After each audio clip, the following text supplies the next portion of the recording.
Dear students, myself engineer Vikas Kumar from IIT Dhanbad. मैं आज आप लोगों को वेक्टर का थर्ड लेक्चर पढ़ाने जा रहा हूँ।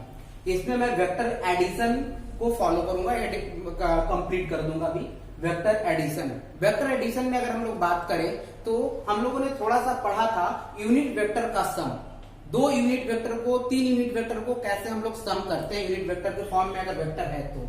जैसे हमने पढ़ा क्या था कि वेक्टर कोई ए है और ए इक्वल टू 3i कैप है और B vector equal to 4j cap है।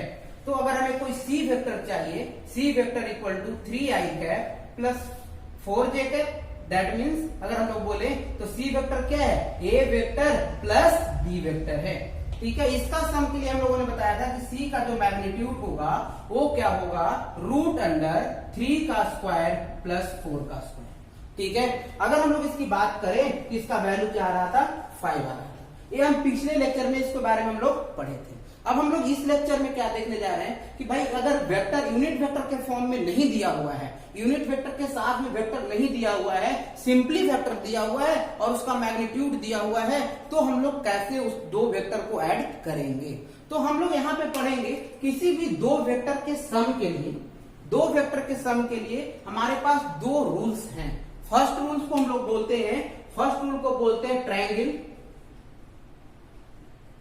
Law of vector algebra.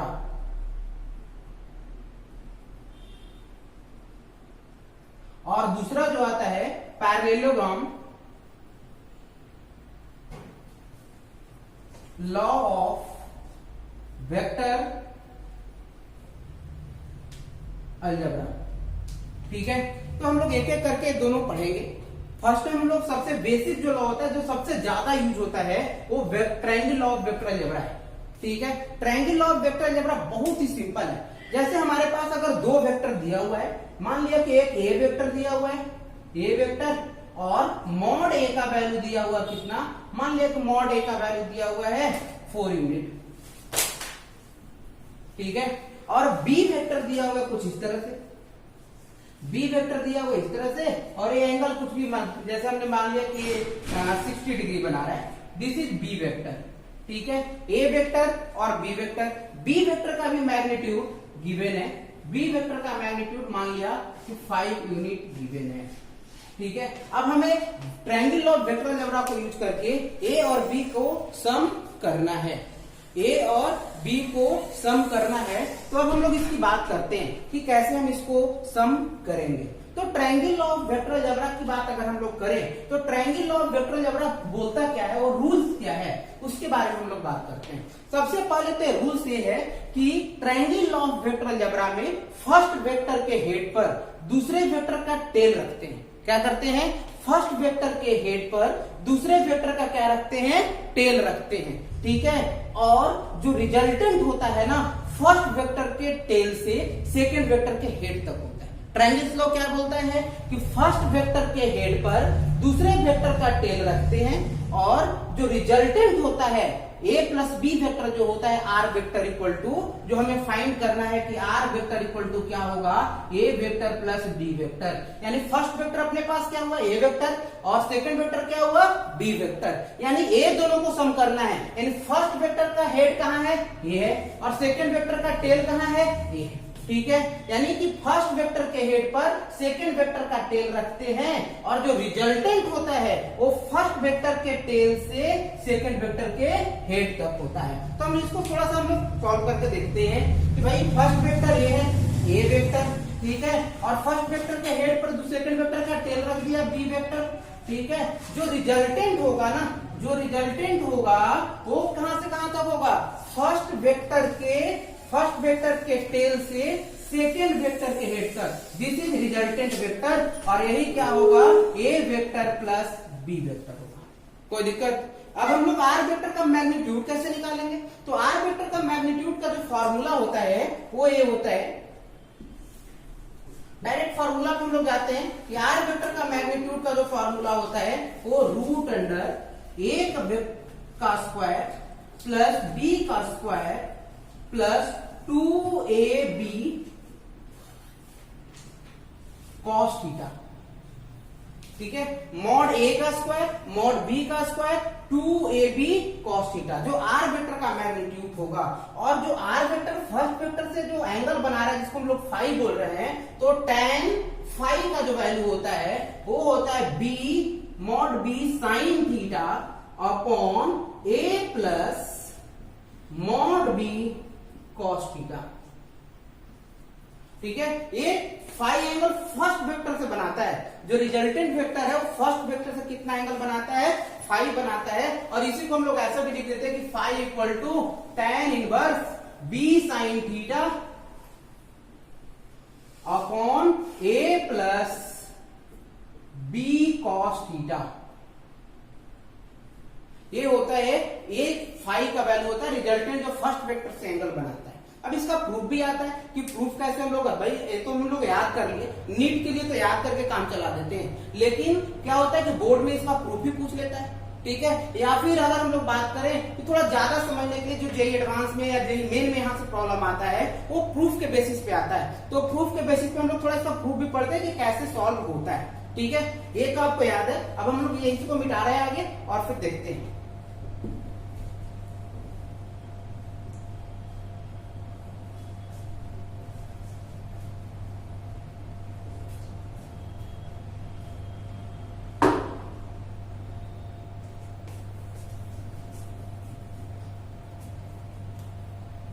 देखिए ये ए वेक्टर था, अब हम इस बी वेक्टर को, कल ही हम लोग पिछले क्लास में हम लोग पढ़े थे, क्या पढ़े थे कि ए बी का कंपोनेंट वेक्टर करने के लिए, तो इसको हम लोग दो वेक्टर में तो ब्रेक कर सकते हैं ना। अगर हम लोग इसको देखिए तो ये वाला कंपोनेंट क्या आता है बोलो, बी साइन कॉस थीटा। ठीक है, और इधर क्या आता है बोलो, बी साइन थीटा। ठीक है, मॉड आता है यहाँ पे। ठीक है, अब अगर हम लोग इसी को शिफ्ट करें थोड़ा सा, तो हमारे पास ए वेक्टर तो ये है। ठीक है, और इसी में आगे एक और वेक्टर मिल गया, क्या मिल गया बोलो, b cos थीटा। और यहां से अगर हम लोग देखें तो ये क्या है बोलो, b sin थीटा। अब देखो दोनों परपेंडिकुलर हो गया, ये दोनों एक वेक्टर है और एक अलग वेक्टर है और इसके परपेंडिकुलर है। अब अगर हम लोग ध्यान दें तो ये अपना रिजल्टेंट वेक्टर हो जाएगा, ये रिजल्टेंट वेक्टर होगा, और ये हाइपोटेनस है ना, तो हाइपोटेनस आर का स्क्वायर का क्या होगा बोलो, आर का square equal to A mod A plus mod B cos theta का whole square plus mod B sine theta का होल स्क्वायर। अब जब हम लोग इसको a प्लस बी के होल स्क्वायर पर ब्रेक कर देते हैं तो मॉड आर का होल स्क्वायर इक्वल टू क्या स्क्वायर, ये क्या जाएगा, मॉड ए का square plus mod B cos, mod B square cos square theta plus 2 mod A mod B cos theta plus mod B cos square theta, सब sine square theta, sine square theta. अब अगर हम लोग बात करें, देखो ये वाले टर्म को देखो, ये वाला, ये दोनों टर्म को देखो, ये दोनों टर्म की अगर बात हम लोग करें तो यहाँ से मॉड बी स्क्वायर कॉमन लेंगे तो cos square theta plus sign square theta बचेगा, और cos square theta plus sign square theta क्या होता है, 1 हो जाता है। तो अगर हम लोग बात करें इसमें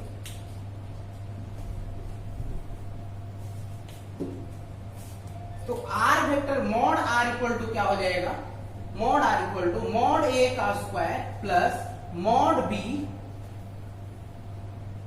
का square into sine square theta plus cos square theta plus 2 mod A mod B cos theta, ये स्क्वायर रूट के अंदर होगा। ठीक है, अब अगर हम लोग बात करें तो मॉड आर का वैल्यू क्या हो जाएगा, देखिए ये तो 1 हो गया, तो ये क्या आएगा, मॉड ए का स्क्वायर प्लस मॉड बी का square plus 2 mod A mod B cos theta. ये अपना आर वेक्टर का मैग्नीट्यूड यहां से प्रूफ हो गया। ठीक है, अब बात आता है ये एंगल कैसे निकालेंगे, ये वाला एंगल, ये जो रिजल्टेंट एंगल बना रहे, इसी को तो फाई बोल रहे थे। फाई का वैल्यू क्या होगा, तो फिर हम tan फाई का वैल्यू लिख सकते हैं ना, परपेंडिकुलर अपॉन बेस, तो tan फाई का वैल्यू क्या हो जाएगा, tan फाई को परपेंडिकुलर क्या है, b sin थीटा, तो b sin theta upon base क्या है, mod a plus b cos theta ना, तो mod a plus b cos theta. तो यही से फिर हम लोग फाई इक्वल टू हम लोग क्या बोलते हैं कि tan inverse mod b sin theta upon mod a plus mod b cos theta. ये इसका प्रूफ था जो हम लोगों ने अभी triangle law of vector addition को प्रूफ कर दिया। ठीक है, ये बहुत ही आसान है। Triangle law of vector addition क्या है, फर्स्ट वेक्टर के हेड पर सेकंड वेक्टर का टेल रखते हैं तो रिजल्टेंट जो होता है ना वो क्या होता है, फर्स्ट वेक्टर के टेल से सेकंड वेक्टर के हेड तक होता है। ठीक है, मैग्नीट्यूड के बारे में बात कर लिए, डायरेक्शन के बारे में बात कर लिए। उसके बाद आता है parallelogram law of vector addition. Parallelogram law of vector addition क्या है, वो भी बहुत सिंपल है, उसके बारे में हम लोग बात करते हैं। देखिए, parallelogram law of vector addition लगाएं या फिर triangle law of vector addition लगाएं, दोनों में रिजल्ट तो वही आएगा। आर वेक्टर का magnitude a square plus b square plus 2ab cos theta आएगा और phi equal to tan inverse b sin theta upon a plus b cos theta आएगा। लेकिन समझने के लिए दोनों लॉ बहुत ही इंपॉर्टेंट है। तो सेकंड लॉ हम लोग पढ़ लेते हैं, parallelogram law of vector addition. ठीक है,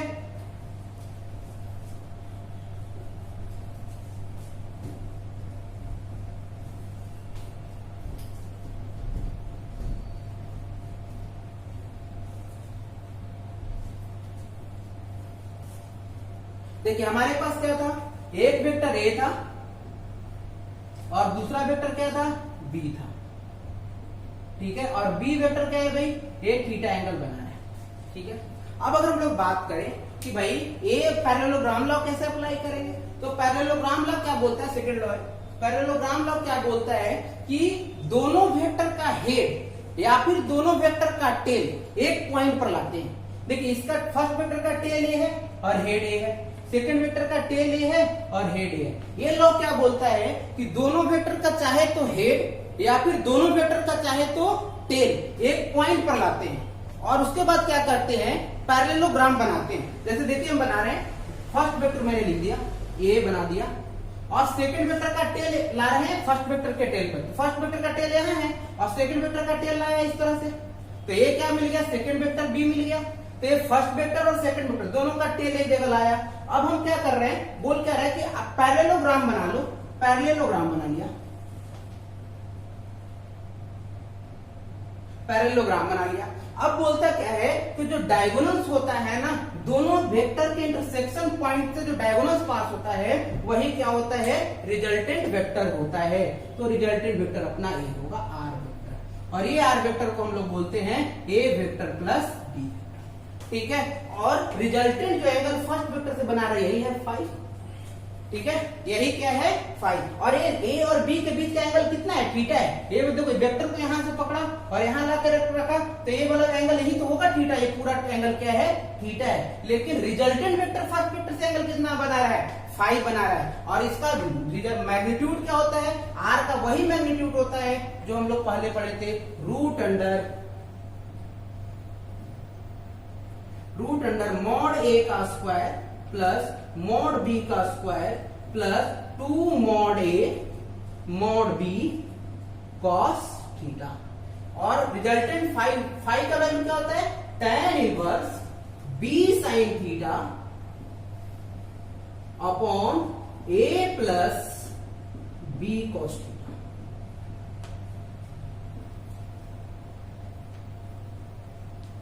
इसको याद रखना है क्योंकि डायरेक्ट अप्लाई करते हैं। जनरली हम लोग नीट में या फिर जेईई एडवांस में इसका प्रूफ, पैरेललोग्राम का प्रूफ तो कभी पूछता नहीं है।